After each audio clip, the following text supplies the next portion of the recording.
Voilà, bienvenue sur le site Torah Or. On va faire un cours sur la paracha de la semaine. La paracha de la semaine, c'est la paracha Trouma. Et ce sera pour l'élévation de l'âme de Tehilat Rachel Bat Miriam, que Bezat Hashem revienne dès à présent matériellement à nos yeux avec la délivrance complète et définitive. Alors, paracha Trouma. Trouma, on sait très bien c'est quoi. La paracha Trouma, c'est que les Kohanim, les serviteurs de Dieu, parce qu'on sait très bien que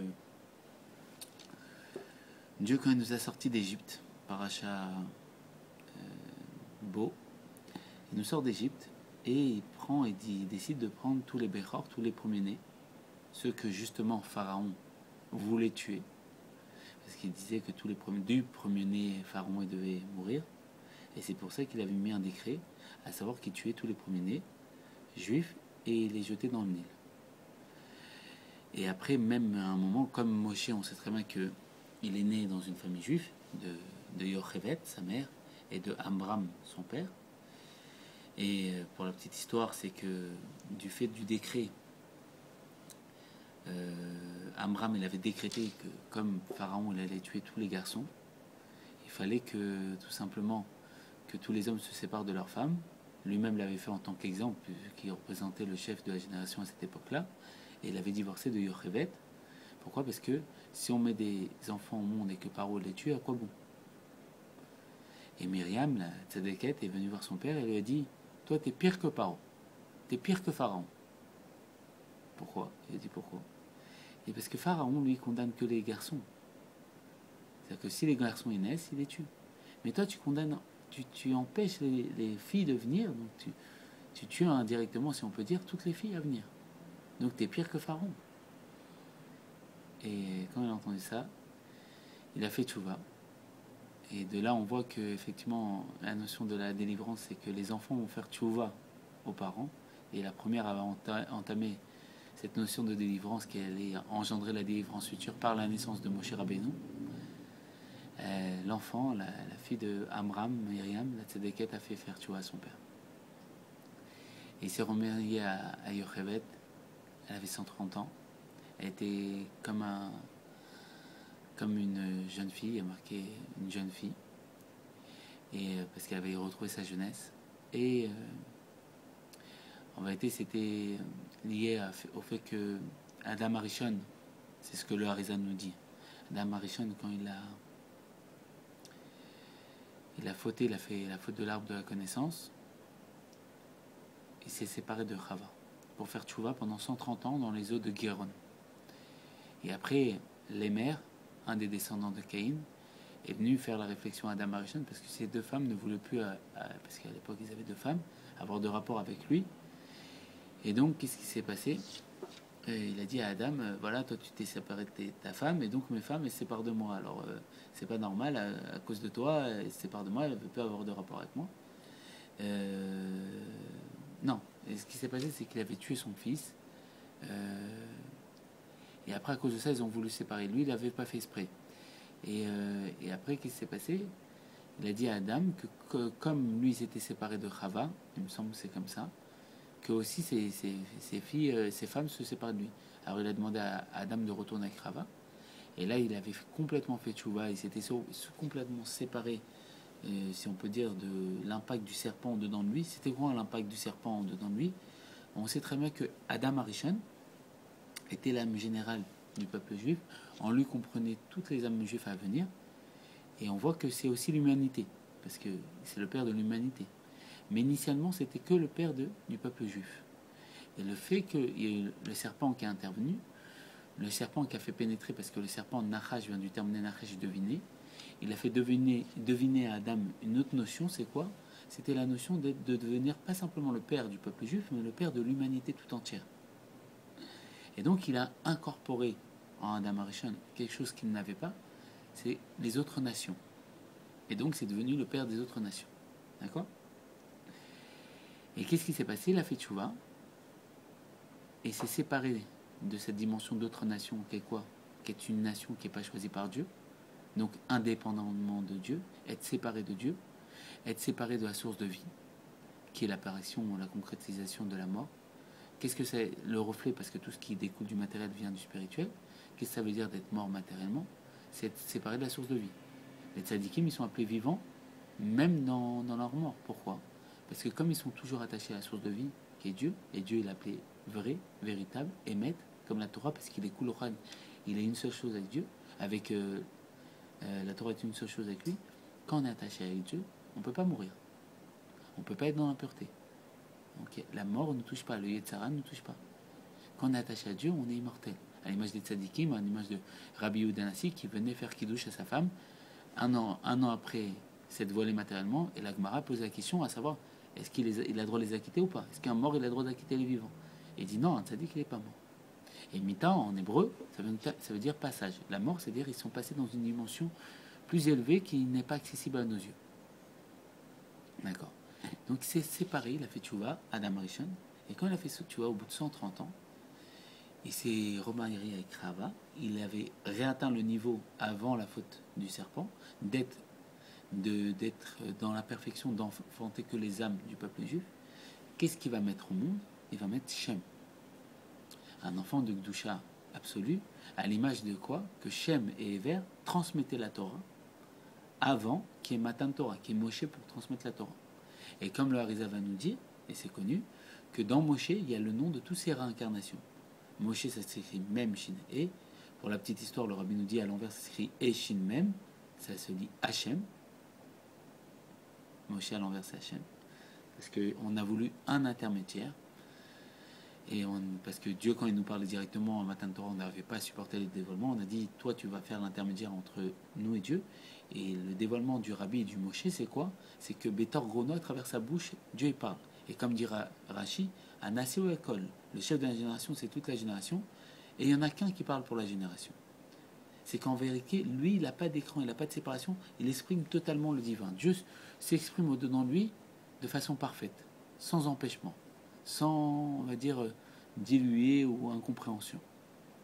Donc, qu'est-ce qui se passe? Il a mis au monde Shem, et ce schéma se repasse un peu plus tard. Pourquoi? À l'image de Amram et Yocheved, qui va mettre au monde, au bout de 130 ans, Yocheved, une Moshe Rabbeinu, un enfant de lumière, le libérateur, le premier-né. Tout ça, on l'a dit pourquoi, il ne faut pas perdre le fil, c'est que c'est la paracha Trouma. Dieu l'avait sélectionné les premiers-nés, à l'image de Moshe qui était le premier-né, qui devait être le Kohen Gadol, celui qui devait faire le service saint. Mais comme Moshe, il va avoir honte parce qu'il y a son frère qui est avant lui, c'est l'aîné, il voulait lui laisser le kavod, et même Dieu va s'emporter contre lui, il va dire, et de là, dans le Rashi, ils vont dire, les sages, qu'il a perdu la Keuna, il a perdu le fait d'être Kohen Gadol, et de faire le service du Kohen Gadol, du grand Kohen. C'est quoi? De faire en sorte de faire le service le plus important, le jour le plus important de l'année, Yom Kippour, dans l'endroit le plus important du monde, le Saint des Saints, où il y a les tables de la loi et l'Arche Sainte, et être la personne la plus importante du monde, le Kohen Gadol, qui est la seule personne qui peut rentrer dans cet endroit à ce moment précis. Voilà pour la petite histoire. Et donc, qu'est-ce qui se passe? Dieu l'avait pris comme peuple. Dans le peuple juif, il a dit les premiers-nés sont à moi. Les Bechor, ils sont à moi. Et on voit que les premiers-nés vont faire la faute du veau d'or. Un peu plus loin dans la paracha qui dit ça. Et le fait que les premiers-nés vont faire la faute du veau d'or, le Hachem va sélectionner les Lévéim. Les Lévéim, ça va devenir les premiers-nés de Dieu parce qu'eux n'avaient pas fauté. Et ces Lévéim descendent directement de Moshe, parce que Moshe, c'est le Lévi, et de Aaron à Cohen, qui était un Lévi, ils vont passer au niveau de Cohen. Cohen, c'est quoi? C'est ceux qui sont choisis par Dieu et qui vont faire le service de Dieu dans le temple. Et même, on sait très bien que donc ces Lévi'im vont acquérir le terme de Cohen. Cohen, ça veut dire quoi? Traduction littérale, c'est prêtre. Ils vont faire le service de Dieu. Initialement, ça devait être les Bechor, les premiers-nés. Et maintenant, les premiers-nés, c'est les Kohanim, qui étaient initialement de la tribu de Lévi, de Moshe Rabbeinu. Moshe n'a pas voulu, il a voulu donner l'honneur à son grand frère. Donc c'est Aaron, et toute la descendance d'Aaron vont devenir ces Kohanim qui vont faire le service de Dieu, excepté Pinchas qui va avoir le statut de Kohen par rapport à son action merveilleuse d'avoir fait quelque chose que Moshe avait oublié la halakha. Il avait fait un kiddush Hashem, il avait honoré Dieu. Qu'est-ce qui se passe? Ces Kohanim, on sait très bien que si on a un garçon qui est né, un premier-né, on doit faire le pidyon aben, racheter le premier-né. Et on doit payer une somme au Kohen. Pourquoi? Parce qu'initialement, ça lui appartient, si on peut dire. Alors, qu'est-ce qu'ils ont de particulier? Parce que on a expliqué tout ça parce qu'on sait très bien que c'est la paracha Trouma. Trouma, c'est quoi? Dans le nom de la paracha, il y a toute la paracha.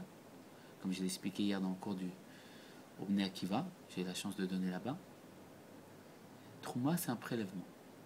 Ce prélèvement, c'est le prélèvement qui est fait sur les bêtes, qu'on a porté pour faire des offrandes à Dieu, qui est obligatoire pour donner au Kohanim pour qu'ils puissent se nourrir. D'accord? Comme on a expliqué initialement, Pharaon, il avait donné comme décret de tuer les premiers-nés. Qu'est-ce que ça veut dire matériellement? Comment ça nous parle de tuer les premiers-nés? Le Sefer Hatanya va nous expliquer. Dans les enfants, un garçon et une fille, qu'est-ce que ça représente? Parce que tout ce qui découle, tout ce qui est matériel découle du spirituel. Qu'est-ce que ça représente un garçon et une fille spirituellement? L'Admor Hazaken va dire le garçon représente l'amour, la fille représente la crainte. Le décret de Pharaon, c'est quoi? Qui est le roi de la limite, qui dit, quand Moshe vient lui dire je représente Dieu, il dit qui c'est celui-là? Je ne le connais pas, je ne connais pas Dieu. Moi je me suis fait moi-même et c'est moi qui représente la divinité ici, je suis le roi sur mon royaume. Lui, il avait décrété de quoi? De tuer, de jeter dans le Nil. Donc le Nil, c'est quoi? C'est le fleuve qui faisait en sorte de transmettre l'eau. Et l'eau, c'est ce qui permet, on sait très bien, El Maïm et la Torah. L'eau représente la Torah, qui permet de véhiculer la vie au désert, parce que si dans un désert, il n'y a pas d'eau, bah, il reste un désert. Mais le fait que quand on avait Eretz Israël, à la base, c'était un désert, on l'a récupéré, on a mis de l'eau. L'eau, c'est quoi? Torah, ça veut dire enseignement, de notre compréhension pour faire pousser des quoi? De la vie. La vie, c'est les arbres, des fruits. C'est-à-dire cultiver ce monde et réaliser que ce monde soit un paradis, soit un jardin pour Dieu. C'est le but de la création. Parce que ce monde, c'est le jardin de Dieu. Comme c'est marqué dans le Mamar du Rabbi, Bati Ligani, je suis revenu dans mon jardin, ma soeur m'a bien aimé. Il faut faire en sorte que ce soit un jardin pour Dieu. Comment on fait? Nous, Dieu nous a donné un désert, il nous donne l'eau. Il nous dit avec l'eau, vous allez semer l'eau dans le désert et ça va donner un jardin. Notre travail, c'est de transmettre notre savoir-faire, notre compréhension de la Torah et l'exprimer dans le monde. Et ça va faire en sorte que ça soit le jardin de Dieu. Quand Pharaon, le roi de la limite, il jette les garçons dans le Nil, c'est de là on comprend qu'il jetait l'amour qu'on avait pour Dieu, que le premier amour d'un juif, il est toujours dirigé vers Dieu, c'est l'amour naturel que chaque juif porte dans son cœur, qui est l'héritage de Avram, Israël et Jacob, plutôt Avram pour l'amour. Qu'est-ce qu'il fait Pharaon? Il jette les premiers-nés. Qu'est-ce que ça veut dire spirituellement? Pharaon, qui représente notre corps, notre limitation, jette notre amour vers le Nil. Le Nil, c'est le plaisir matériel. Il fait en sorte qu'on n'a pas un amour qui est dirigé vers la divinité, vers Dieu, mais il nous fait en sorte de nous noyer dans les plaisirs matériels et nous séparer automatiquement du divin, nous attacher à ce monde. Et en vérité, c'est pourquoi il fait ça? Parce que cet amour initial, le premier amour qu'on a, qui est l'héritage d'Avram, Israël et Jacob, de Avram justement l'amour, Israël la crainte, et Jacob la miséricorde. Pourquoi ils sont appelés patriarches et non pas Moshe? Patriarche, ça veut dire comme père. Comme un enfant, il ressemble à son père matériellement, physiquement, et aussi il lui ressemble intérieurement. Comme on sait, c'est connu la phrase, que la force du fils est plus belle que la force du père. Pourquoi? Parce que le père va donner l'héritage de toute sa vie comme acquis à son fils. C'est-à-dire que l'enfant, il va avoir les traits de caractère de son père et de sa mère. Donc des héritages intérieurs, émotionnels, intellectuels, et des héritages physiques qui vont lui ressembler physiquement et intérieurement. Pareil, on a un héritage qui s'appelle l'amour naturel de Dieu, qui est l'héritage d'Abraham Avinu. Et c'est pour ça que le Sefer Hatanya va nous dire que toute la Torah, il va expliquer, tout le Sefer Hatanya, c'est pour expliquer un commentaire de la Torah, qui est une phrase que Moshe dit, qui Karav Elecha, car la chose elle est proche de toi pour le dire et pour le faire. Et quand on réfléchit, la chose n'est pas proche. La Torah, c'est vraiment énorme à faire. C'est pas si facile que ça. Alors on explique comment ces proches utilisent l'amour naturel que tu as en héritage d'Abraham. Comme Abraham, lui, il a fait tout le travail, il te l'a donné en acquis. Utilise son acquis et tu pourras faire toute la Torah comme lui, il a pu faire toute la Torah. Tu l'as naturellement, c'est proche, il faut juste l'utiliser. Qu'est-ce qu'il fait Pharaon? Cet amour naturel d'Abraham, il l'oriente vers les plaisirs du monde. Pourquoi? Parce que si on dévoile cet amour naturel qu'on a pour Dieu, qui est l'héritage d'Abraham, la Torah elle devient proche. Et qu'est-ce qui se passe? On devient le libérateur, c'est-à-dire qu'on se libère nous-mêmes de l'emprise de la matérialité et de l'emprise de Pharaon. Mais Pharaon lui-même, il avait vu dans les astres qu'il y avait un libérateur qui allait le couler, le noyer lui-même, noyer donc la source de la limite dans la Torah, donc dans le dévoilement divin. Et qu'est-ce qui se passe? C'est pour ça qu'il fait en sorte de quoi? Et donc, quand on parle de part, on parle de notre corps, de notre limite, de notre façon de penser. Il fait en sorte de diriger notre amour, au lieu de le diriger vers le haut, vers le bas, vers la matérialité. Mais en vérité, quand on le redirige vers le haut, comme il dit le Sefer Hatanya, c'est très proche de servir Dieu, on redirige vers le haut, à l'image que Moshe il a été sauvé, mais on devient le libérateur du peuple juif, c'est-à-dire de nous-mêmes. C'est qu'on se libère nous-mêmes. On libère l'amour qu'on a naturellement pour Dieu. Et c'est ça un enseignement de la profondeur. Pourquoi Pharaon il demandait de tuer tous les premiers-nés, c'est qu'il faisait en sorte de noyer notre amour vers la matérialité. Et le fait de sauver une partie de cet amour, donc un enfant, une seule petite partie de cet amour, le garder et le diriger vers Dieu, ça libère tous les autres enfants à venir, tout le peuple juif, tout l'amour de Dieu, ça libère avec un seul petit enfant, Moshe Rabbeinu. Et de là va avoir la sortie d'Égypte. Ça va? De là va avoir la sortie d'Égypte. On va sortir d'Égypte. Et là, on arrive à Trouma. La paracha Trouma, c'est le verset connu, qui est le pilier de toute la paracha. Ve'asu l'imigdash, ils vont faire un temple. Ve'shachatim betocham, et je résider au-dedans d'eux. Et les commentateurs posent la question, comment ça se fait? Ils vont faire un temple, et Dieu va résider en eux. C'est bizarre. S'il fait un temple, il va résider en lui. Pourquoi il n'y a pas marqué betocho dans le temple? Et betocham. Et de là, ils disent betocham, et non betocho, il y a marqué. Parce qu'il veut résider betor, kol, béné Israël, dans tout le peuple juif. Dans tous les juifs. Le temple de Dieu, c'est le cœur de chaque juif. Et il veut qu'on construise un temple pour l'y faire résider. Mais comment on construit un temple? Il faut être des Kohen. C'est quoi des Kohen? Des prêtres. Les prêtres, les Kohen, ils faisaient le service de Dieu. C'est-à-dire qu'il faut faire le service de Dieu. C'est quoi faire le service de Dieu? On sait très bien, on a reçu l'ordonnance, c'est faire Torah et Misot. Quand on va faire Torah et Misot, on va faire un réceptacle où Dieu il va pouvoir résider. Parce que Dieu, c'est expliqué qu'il est Kadosh. Kadosh, c'est-à-dire saint. Saint, ça veut dire séparé. Pour faire en sorte que cette tête de Gdusha, de perfection qui est Hachem, si on peut employer ces termes-là, qui Kviachol, réside dans ce monde-là, il ne peut pas résider dans l'impureté. Il faut faire un périmètre de sainteté. À l'image que pour nous libérer d'Égypte, il n'a pas envoyé un ange, il est venu lui-même de son honneur, le Kvodo, nous libérer parce qu'il nous a prouvé son amour pour nous. Mais maintenant, pour le faire revenir, bâti les gagner dans son jardin, il faut que ça ne soit pas un désert. Il ne faut pas que ça soit un endroit de mort. Dans le désert, c'est un endroit de mort. Où c'est l'anarchie. Le plus fort, il gagne. Il tue le plus faible. Et il n'y a pas d'eau. Il n'y a pas de Torah. Il faut que ça soit un jardin. Un endroit de délice. Un jardin où poussent les plantes. Où on donne des fruits. Un endroit où on prend du plaisir. Là, Dieu réside. Dans un sentiment de bien-être. Quand on est dans un sentiment de bien-être, Dieu il peut résider au-dedans de nous. Pourquoi? Parce que Dieu il appelait la source du bien. Et la source du bien veut faire du bien. Le plus grand bien, c'est qu'en vérité, quand on est dans un bien-être, c'est qu'on fait résider Dieu à ce moment-là. Comment on est dans un bien-être? La chose elle est très, très simple. Le Tanya nous dit, Kikarov elecha, la chose elle est proche de toi. Comment tu fais? Dévoile l'amour naturel que tu as pour Dieu. Dévoile l'héritage d'Abraham, Israël et Jacob. La crainte naturelle et la compassion que tu as reçue de Jacob en héritage. Dévoile-les. Tu vas faire un périmètre de sainteté. Étudie la Torah. Prends cette Torah. Arrose ce désert. Petit à petit, ça va commencer à pousser. Il va avoir des fruits. Ça va payer ce que tu fais. Et tu vas avoir un sentiment de bien-être au-dedans de toi. C'est quoi le sentiment de bien-être?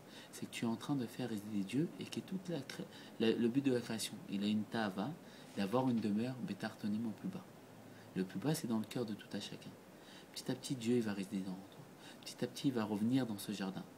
Et tu vas redevenir sa sœur, sa bien-aimée. Tu vas redevenir sa kala. Il va redevenir ton mari. Qu'est-ce qui va se passer à ce moment-là? Vous allez vous remarier. Et ça, c'est le sujet de la délivrance. Se remarier avec Dieu, refaire pénétrer la partie de Dieu de façon intense au-dedans de nous, c'est ça même la délivrance. Comment on fait? Il faut faire le temple. Faire le temple, c'est quoi? Il faut être un Kohen. C'est quoi être un Kohen? C'est celui qui fait le service divin, qui fait le travail que Dieu lui a demandé de faire Torah et Mitzvot. Et après, on va pouvoir prendre de la trouma, manger de la trouma. C'est quoi même manger de la trouma? C'est manger une offrande qu'un juif a apportée à Dieu. Une partie de moi va apporter un korban. Un korban, c'est quoi? Korban, la Chassidou nous dit, c'est du lachon kirouv, rapprochement. Une partie de nous-mêmes qui s'était éloignée de Dieu à cause du paro, qui l'avait éloigné, qui avait noyé son amour vers les plaisirs matins, il va vouloir faire tchouva. Comme on sait, l'enseignement connu, Yerida, une chute, sera ralia, c'est pas en élévation. La chute que Paro a opérée nous a dirigé vers la matérialité du monde, à l'image de l'âme qui descend du fait qu'elle se délègue de la présence de Dieu pour s'enfermer dans un corps matériel, elle va revenir vers Dieu. Comment elle va revenir vers Dieu? Elle va rediriger vers son amour, vers qui de droit? Mon amour, elle ne doit pas être dirigée vers les choses du monde. Elle doit être dirigée vers Dieu. Ça ne veut pas dire qu'il faut se séparer du monde. Non, il faut comprendre que quand je mange, c'est Dieu qui fait en sorte de me nourrir à travers ce repas. Et le voile, c'est quoi? C'est que je vais devoir payer mon repas. Et quand je vais payer mon repas, je crois que c'est moi. Et ça, c'est le paro. Le parent en moi, il me dit, regarde, c'est toi qui as travaillé. Tu as travaillé à la sueur de ton front et c'est toi qui payes le repas. La vérité, la Torah, c'est quoi? Il nous dit, malgré que tu as travaillé à la sueur de ton front. C'est vrai. Malgré que tu payes ton repas, qu'est-ce que tu dois faire? Baruch ata Hashem. Béni sois-tu notre Dieu. Melech haolam, roi de l'univers. Shakol niyah bidvaro, qui a tout créé par sa parole. Et à ce moment-là, je peux manger. Sinon, je suis appelé un voleur dans la Torah. J'ai volé Dieu. J'ai pas fait la bracha, j'ai volé les aliments. Mais comment c'est possible j'ai volé les aliments vu que je les ai payés avec mon argent? Non. Il faut reconnaître qu'en vérité, tout appartient à Dieu. Pour faire résider Dieu, il faut savoir, il faut être un Kohen. C'est quoi être un Kohen? Faire son service. Faire Torah Mitzvot. Dieu me dit de travailler, il faut que je gagne ma vie, je gagne ma vie. Mais malgré tout, profondément, je dois reconnaître que même si je gagne, même si j'ai le sentiment que c'est moi qui me suis payé, tout lui appartient et tout lui revient. Et à ce moment-là, il faut nous honorer. Il faut lui dire oui, c'est toi. Et quand on va parce que on doit faire une bracha quand on a du plaisir, une ahava. Quand on a du plaisir, il faut faire une bracha. Je vais avoir du plaisir avec cette nourriture que je prends, mais je sais qu'en vérité, c'est toi qui me la donnes. C'est pas moi. Ce que je vois, ce que je vis, que moi j'ai le sentiment de m'être payé, et d'avoir travaillé, et que c'est à moi la chose, non. Je reconnais, je fais la bracha. C'est toi, Ata. On est les seuls à tutoyer Dieu. C'est toi, Dieu, qui fait en sorte de me nourrir à ce moment-là. C'est toi qui me donne le plaisir de l'aliment que je suis en train de manger. C'est toi qui me donne le sourire d'un enfant, qui m'apporte une bonne émotion. C'est toi qui s'habille dans les vêtements de ce monde. Et Trouma, c'est quoi? C'est quoi de manger une nourriture consacrée, kadosh, saint, séparé? Comme on sait que le Tanya nous dit que Trouma, c'est les mêmes lettres que Torah même. C'est composé des lettres Torah et même. Torah, pourquoi? Parce qu'on sait qu'on a pris la Torah par qui? Par Moshe. Combien de temps il a pris pour recevoir la Torah? 40 jours et 40 nuits. C'est-à-dire qu'en vérité, il faut aller chercher cette Torah. Il faut aller chercher l'eau. pour arroser mon désert. Mon désert, c'est mon corps. Et on voit qu'on est obligé de boire, qu'on le veuille ou non. Si on ne boit pas, on meurt. Pourquoi matériellement, le bon Dieu, il a fait en sorte que si on ne buvait pas d'eau, on ne pouvait pas vivre? Ne pas manger, on peut tenir. Être dans le désert, même pas forcément dans le désert, dans un endroit qui est appelé un désert, si on peut dire, sans eau, sans manger, on peut vivre. 2, 3, 4, 5 jours. Le temps que mon corps brûle les graisses que j'ai en plus. 10 jours. Je ne sais pas combien de temps. Mais si je n'ai pas d'eau, tout de suite je meurs. Pour nous dire que si on n'a pas de Torah, on ne peut pas vivre. Comme matériellement ça se passe avec l'eau, spirituellement ça se passe pour notre âme. Si notre âme, on ne lui donne pas la Torah, cette âme, on est en train de la jeter dans le... On est comme Paro, si on peut dire, qui jette le premier-né, donc l'amour qu'on a, qui est tourné initialement vers Dieu, dans les plaisirs matériels du monde, dans le Nil. Alors de là, on comprend qu'il faut tuer la Torah. Et le Midrash nous le dit. Le Midrash, il nous dit quoi? Pour quelqu'un qui fait Torah et Mitzvot, c'est-à-dire qui fait les Mitzvot, il met les tefilin, il fait tout, mais tu ne dis pas la Torah, c'est comme s'il marche dans le noir, il va tomber dans un trou. La Torah est appelée Torah Or, une Torah de lumière. Elle nous éclaire vers les choses véritables. Que quand je m'achète un repas, c'est pas moi qui me paye. Quand je m'achète, bien sûr j'ai travaillé pour, bien sûr qu'il faut faire le réceptacle, mais reconnaître que ça vient de toi. C'est pour ça qu'on doit faire des brachot, des bénédictions. Une bénédiction avant de manger, une bénédiction après avoir être allé aux toilettes. Merci que mes orifices restent ouverts et fermés de telle manière que j'ai pas de problème de santé. Merci pour cette santé. Tout le temps, on doit remercier Dieu. Et c'est ça, le Kohen. La dimension de Kohen, c'est faire Torah Mitzvot. La dimension de Trouma, c'est prendre conscience. Comment on prend conscience? On sait très bien que l'enseignement de manger, de s'alimenter, ça paraît très bizarre quand on réfléchit, quand on analyse le sujet. Qu'est-ce que c'est manger? Je vais prendre quelque chose qui est extérieur à moi, qui est posé sur la table, je vais le rentrer au-dedans de moi et il va disparaître. Si des extraterrestres nous observaient en train de faire ça, c'est très bizarre. L'enseignement, c'est quoi? C'est que dans les mondes spirituels, il y a le koar al-echol, la force de s'alimenter. C'est quoi la force de s'alimenter? C'est la force d'incurgiter des notions, des connaissances. On sait très bien que quand, des fois, on voit un livre, on dit « j'ai envie de dévorer ce livre ». Comme on veut manger matériellement, on veut manger les connaissances. Comme des fois, on voit un enfant, ah, j'aimerais le manger celui-là. Je veux que, c'est quoi manger? Et c'est pour ça toute l'importance de manger cachère. Manger, c'est faire pénétrer quelque chose qui est extérieur au-dedans de moi, à l'intérieur de moi, l'unifier avec moi. Faire un yichud, une unification complète. Parce que ce que je mangeais, ça devenir mon sang, ma vitalité et ma personnalité. C'est pour ça qu'on doit manger cachère. Manger cachère, c'est quoi? C'est faire en sorte de faire pénétrer Dieu au-dedans de nous. Faire en sorte de faire résider Dieu, bétartenir au plus bas, faire en sorte que je devienne un mikdash, un endroit de sainteté où Dieu va sous les mikdash. Vous allez créer un temple, Veshachatim et Torah, je résider à l'intérieur de vous. Dieu peut résider en dedans de nous. Comment? Il faut prélever la trouma. Il faut manger cette trouma. Comment on mange la trouma? Le Baal Shem Tov, il est venu nous dévoiler. Il nous a dit derrière tout ce que tu vois matériellement, c'est Dieu qui te parle. Pourquoi? Elohim, le nom de Dieu, qui est lié à la pluralité, la possibilité de s'habiller dans toute chose, d'être toute chose, à travers la limite, c'est la même valeur numérique que Ateva, la nature. Le Baal Shem Tov nous dit, ouvre les yeux, réveille-toi. À Inu Kecholmim, on était comme des endormis. Ça y est, moi je suis venu, je m'appelle Israël. Le peuple juif était dans un état d'évanouissement avant que le Baal Shem Tov y vienne. Pourquoi il s'appelait Israël Baal Shem Tov? Le rabbi va nous dire Israël parce que c'est le nom de tout le peuple juif. Et que pour réveiller une personne endormie, il faut lui souffler son prénom à l'oreille. Et comme on était dans un état d'évanouissement, Israël Baal Shem Tov est venu nous réveiller. Il est venu nous dire Shema Israël, écoute Israël. Hashem Elokeinu, Hashem Echad. Dieu est notre Dieu. Dieu est un. Ouvre les yeux. Réveille-toi de ce rêve qu'est l'exil. Ce cauchemar dans lequel que tu es enfermé dans une limite, qui est le fait d'être noyé dans le Nil, d'être séparé de Dieu. Que ton amour est dirigé vers le Nil, vers quoi? Les plaisirs de ce monde, au lieu d'être dirigé vers Dieu. Et ça, c'est l'exil. Mais dans la Gola, comme il a dit le rabbi, dans le mot Gola et Goula, ils se ressemblent énormément. Mais le Aleph, qu'est-ce qu'elle a dit? La Gemara l'a décrété. c'est Aloufo chez l'Olam, c'est Dieu lui-même.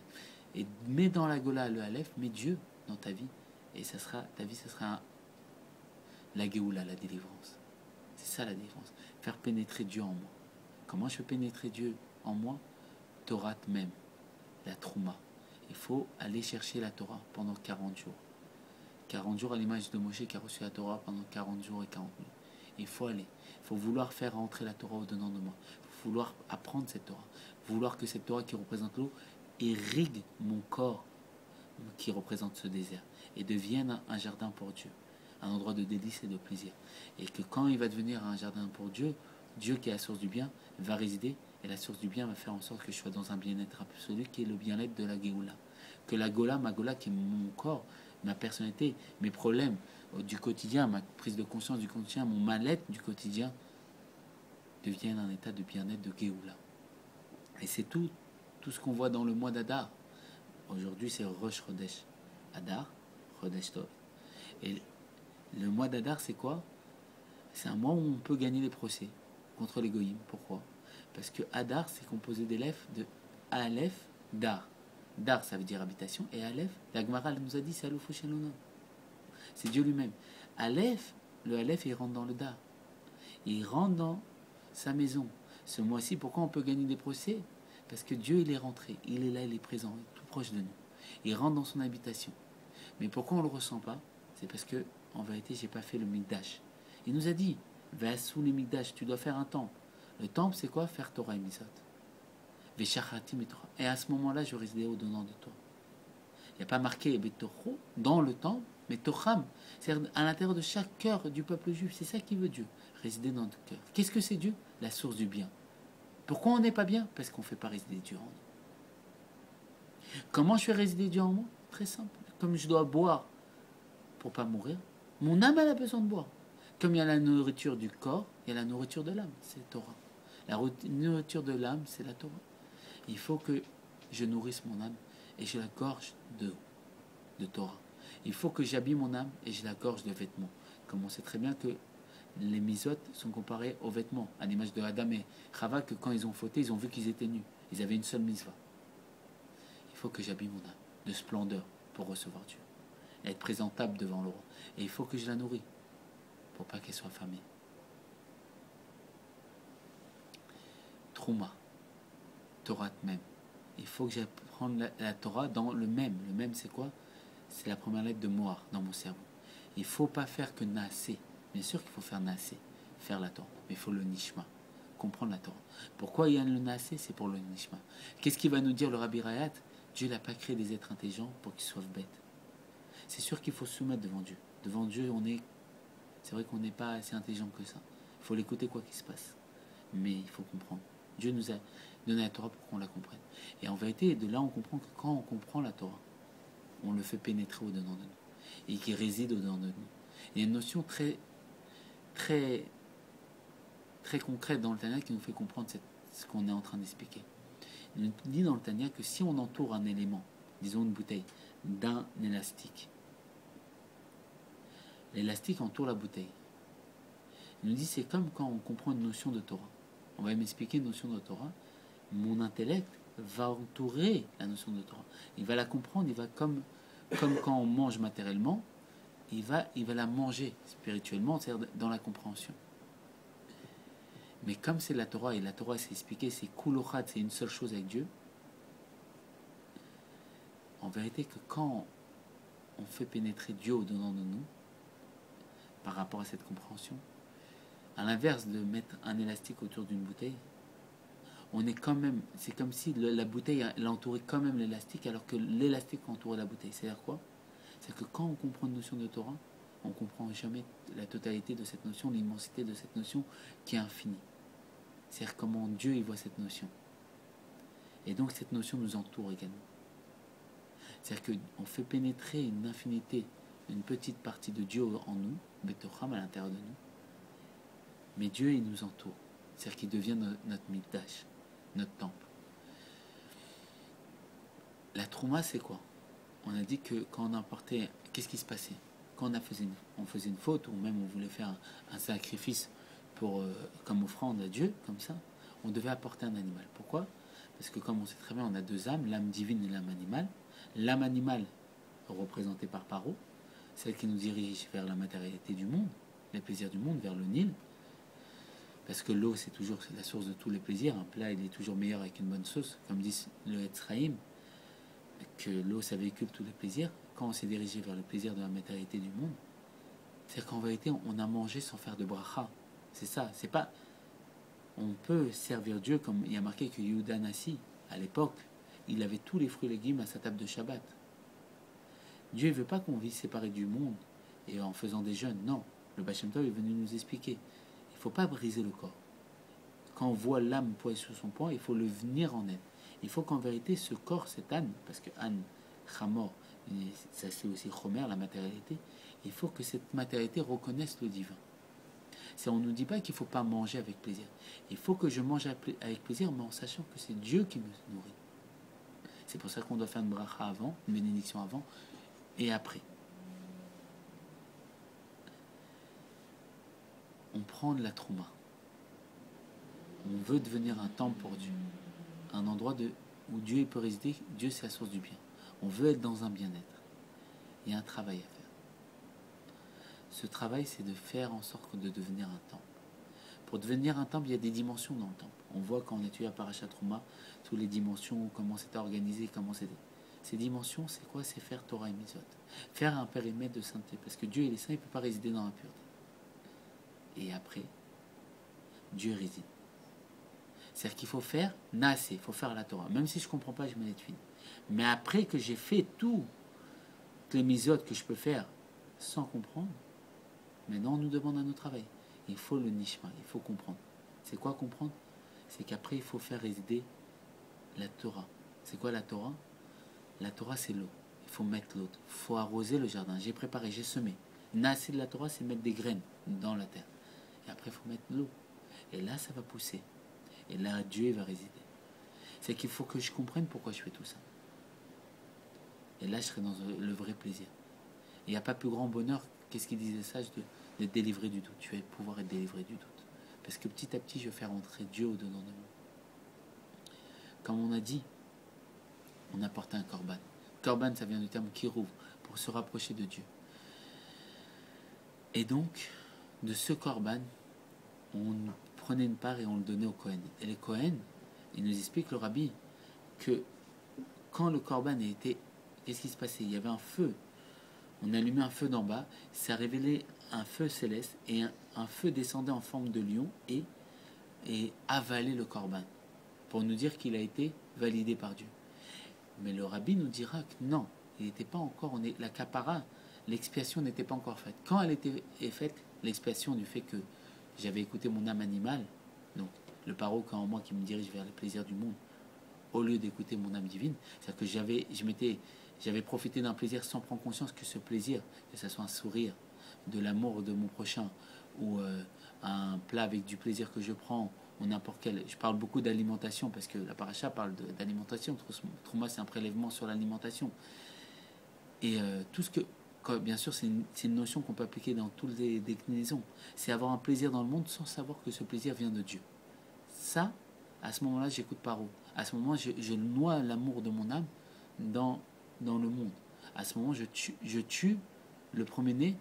Le premier-né, c'est mon premier amour qui est dirigé vers Dieu, vers le monde. Je tue mon âme à ce moment-là. Quand je ne prends pas conscience que tous les plaisirs qui sont dirigés dans le monde, que je profite, vient de Dieu, je suis en train de noyer mon premier-né. Je suis en train de noyer l'enfant qui est en moi. L'âme animale nous dirige à faire ça. C'est pour ça qu'on doit amener un animal pour pouvoir réparer cette notion-là. Qu'est-ce qui se passe quand on ramène un animal? On nous expliquait que dans le temple, il y avait le Namnatsiar, le chef d'orchestre, qu'il y avait une chorale, il y avait des enfants et des adultes, il y avait plus d'adultes que d'enfants, et que le Namnatsiar, il était imprimé de roi à Kodesh, l'Esprit Saint, il savait chanter le Nigun, qui était celui qui allait faire la réparation de mon âme animale qui avait chuté, qui s'était enfermé dans la limite, qui s'était séparé de Dieu. Parce que animal et âme, c'est contradictoire, parce qu'une âme animale, une âme, normalement, c'est pas animal. De là, on voit qu'elle a chuté, qu'elle est devenue limitée dans une dimension plus inférieure, qui est, normalement, c'est un médaber, un être humain. Elle est devenue animale, inférieure. elle a chuté dans le niveau de l'animal, d'être séparé de Dieu. Qu'est-ce qui se passe? Il était imprimé dans le roi Kodesh, il chantait le nigoun qui était lié à la faute que j'avais fait, et mon âme animale se séparait de moi, et elle allait dans l'animal, et à ce moment-là, quand on offrait l'animal, le korban, donc, qui vient du terme kirouv aussi, se rapprochait vers Dieu, Dieu il venait récupérer et libérer cette faute que j'avais fait, cet emprisonnement, et redonner au niveau de mon âme, qui était normalement une âme naturelle, qui est devenue une âme animale, une âme limitée, la dimension initiale. Âme naturelle, celle qui peut faire résider Dieu. Mais quand la kapara venait, c'est quand les Kohanim mangeaient la trouma. Quand ils mangeaient la trouma, ils faisaient la réparation. Avant qu'ils mangent la trouma, c'était pas réparé.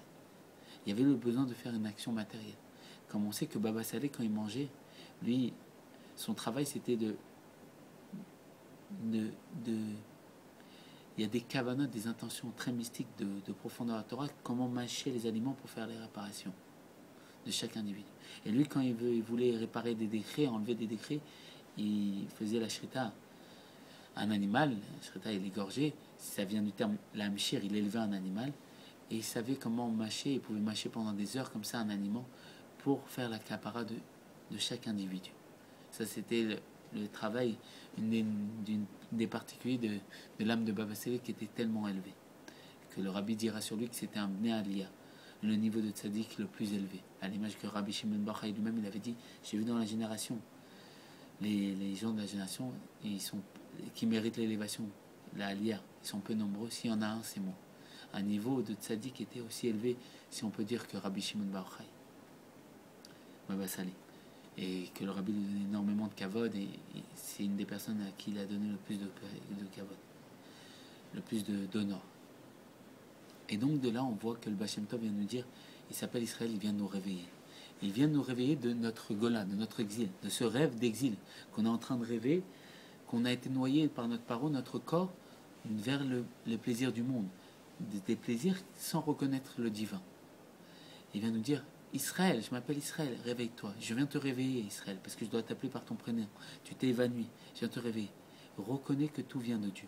Moi, je viens te dire que derrière toutes les choses matérielles, Dieu, il est la même valeur numérique que Ateva, la nature, il se cache à travers les choses matérielles. Il attend qu'une seule chose, c'est que tu le dévoiles. Que tu comprennes que tout vient de lui. Tous les plaisirs de ta vie dans les moindres faits et gestes, que j'ai eu des parents qui m'ont tellement aimé, que j'ai eu des amis qui m'ont réconforté, que j'ai eu tout ce qui nous apporte au jour le jour, mon travail, mon épanouissement, ma vie, mon quotidien, tous les plaisirs de ma vie qui construisent l'arbre que je suis, parce qu'on appelait l'arbre des champs. Et pour qu'un arbre il pousse, il faut de l'eau, de la Torah. Tout ça, ça vient de Dieu. Honore qui de doit. Viens, ne fais pas noyer par ce paro. Ne perds pas, ne tue pas le premier-né, l'amour que tu as au-dedans de toi. Moi, je suis venu pour te réveiller. Qu'est-ce que tu dois faire? Tu dois réfléchir, méditer. Shema Israël, écoute, réfléchis. Israël, toi la partie de Dieu. Israël, c'est les mêmes lettres que l'Irosh. Toi qui es l'Irosh, une tête pour Dieu, sa tête à lui. Réfléchis, observe, vois qu'à travers cette Teva, c'est Dieu qui parle. C'est Dieu qui s'exprime. C'est-à-dire quoi? Fais pénétrer, fais trouma. Prends Torah même, attrape la Torah en 40 jours. C'est-à-dire quoi attraper la Torah en 40 jours? C'est réfléchir, vois comment Dieu te parle, parce que Torah vient du terme Oraha, un enseignement, vois comment Dieu te parle à travers cette nature. Quand tu vas voir comment Dieu se parle à travers la nature, à travers le monde, tu vas faire en sorte de manger de la trouma. C'est quoi manger la trouma? C'est, comme on a dit, c'est le fait de le faire matériellement, mais spirituellement, c'est comprendre comment Dieu me parle à travers la nature. Mais comment je peux le savoir? Il faut apprendre la Torah. Il faut apprendre. La Torah, c'est la source, c'est les codes. Les codes qui nous font prendre conscience comment Dieu nous parle à travers le monde. Comme il y a marqué que pour créer le monde, il a vu dans la Torah, comme dans un plan d'architecture, et après il a créé le monde. Le fait que je vais étudier la Torah, je vais ouvrir les yeux. Je ne marcherai plus dans l'obscurité, et je ne tomberai plus dans un trou, comme il dit le Midrash. Et qu'est-ce qui se passe? Je vais faire comme Moshe. Je vais aller chercher la Torah sur le mont Sinaï, en 40 jours et 40 nuits. Pendant ces 40 jours, il n'a pas mangé, il n'a pas bu. C'est quoi qu'il n'a pas mangé, il n'a pas bu? Il n'a pas eu besoin de manger et d'être attiré vers tout ce qui était limité. Il prenait la trouma, c'est qu'il mangeait spirituellement. Il prenait conscience qu'en vérité, tout ce qui se passait matériellement découlait du spirituel. Et donc, pareil, cette paracha, elle nous dit, sous les Mikdash, vous allez faire un temple. Mais Shachatim et Torah, mais je résidais au-dedans de vous. Pas en dedans de lui, pas dans le temple. C'est quoi à l'intérieur de chaque juif? Parce que le juif, c'est le temple de Dieu. Comment vous allez faire pour faire ce temple? Il faut que vous venez prendre de la trouma. C'est quoi la trouma? Torah même. Il faut que vous fassiez pénétrer la Torah dans votre cerveau, votre mohar. Comment vous allez faire? Avec l'enseignement du Baal Shem Tov, de la Chassidut, qui est venu nous réveiller de notre évanouissement. Comment? Je vais observer le monde et je vais voir à travers ce monde comment Dieu s'exprime au-dedans de moi, s'exprime vis-à-vis de moi. Et je vais voir comment il me parle et je vais l'honorer. Je vais dire merci mon Dieu. Merci à chaque chose qui m'arrive. Merci de m'avoir fait manger un bon repas. Je vais faire la bracha avant, la bracha après, mais avec la conscience que tout vient de lui. Et je vais commencer à honorer Dieu. Et à ce moment-là, je vais le faire pénétrer au-dedans de moi, dans ma conscience, au quotidien, à chaque instant. Et je vais dévoiler l'amour naturel que j'ai pour lui. Je vais dévoiler la crainte naturelle que j'ai pour lui, qui est l'héritage d'Abraham, Israël et Jacob. Et à ce moment-là, la Torah va être proche, elle va être simple, pour le dire et pour le faire, comme il dit le Tanya. Et à ce moment-là, je vais mettre le Aleph dans ma Gola. Et je vais être dans un niveau de Géoula, parce que je vais être le temple de Dieu et Dieu va résider au-dedans de moi. Et qu'est-ce qui va se passer à ce moment-là? Ce sera le dévoilement de Hadar, Aleph Dar. Aleph, Alofoshenonab, Dieu, il va résider dans Dar, dans l'habitation. Qu'est-ce quoi cette habitation? C'est moi-même. Comme il y a marqué que quand Mashiach viendra, Purim va rester comme fête.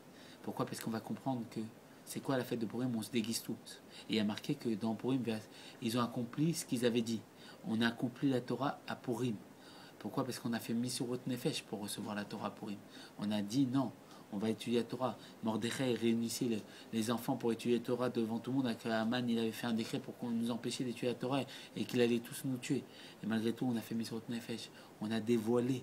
Et à ce moment-là, on a accepté la Torah. On a réalisé ce qu'on avait dit à Matan Torah. C'est-à-dire qu'on doit faire pareil. On doit réaliser ce qu'on a dit à Matan Torah. Comment on va faire? En dévoilant le Aleph dans le Dar, dans mon habitation. En dévoilant Dieu en moi. Et là, à ce moment-là, je pourrais gagner un procès avec tous les goïms. C'est un mois où je peux gagner tous les procès. C'est-à-dire quoi, gagner tous les procès? C'est-à-dire gagner le procès contre mon paro à moi, ma limite à moi. Pourquoi? Parce que quand le Aleph, quand Dieu il est en moi, paro, il ne peut pas gagner. Pourquoi? Parce que Dieu, il lui envoie Moshe. Il envoie l'âme divine, la partie de Dieu qui est en nous, qui envoie les 10 plaies. Les 10 plaies, c'est quoi? C'est faire pénétrer les 10 forces de l'âme en moi. Faire pénétrer les limites de Dieu au-dedans de moi. Et là, à ce moment-là, il libère le peuple juif.